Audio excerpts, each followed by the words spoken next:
Hey everyone, so in this video we're going to be going over percent error. So percent error simply tells you how far off your experimental or measured value is from the true or accepted value. So the formula is your measured value minus your true value divided by your true value. So let's go over a few problems here. For the first problem, we have you're measuring a sample of baking soda. The accepted mass is 10 grams, but your measured mass is 9.8 grams. What is your percent error? So if we plug into our formula, percent error is going to be equal to measured minus true over true. True or accepted.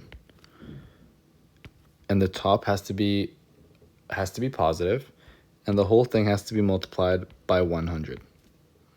So if we plug it in here, it's going to be 9.8 minus 10.0 divided by 10.0. The top is going to be positive times the whole thing is going to be times 100. And so our percent error for this question is going to be equal to 2%.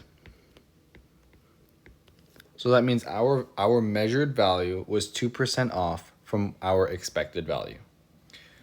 Let's try one more problem here. In chemistry class, you're asked to measure 5 milliliters of water into a beaker. You carefully pour and record 4.2. What's your percent error?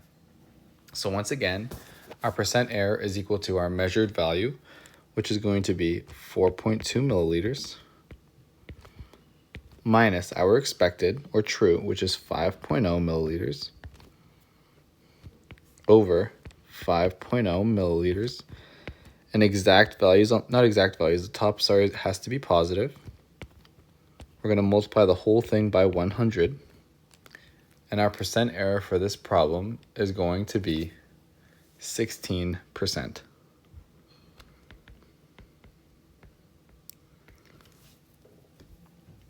So common mistakes to avoid: don't forget the absolute value on the top. It has to be positive. Always divide by the accepted true value, not the measured value, and multiply by 100 to turn your decimal into a percentage.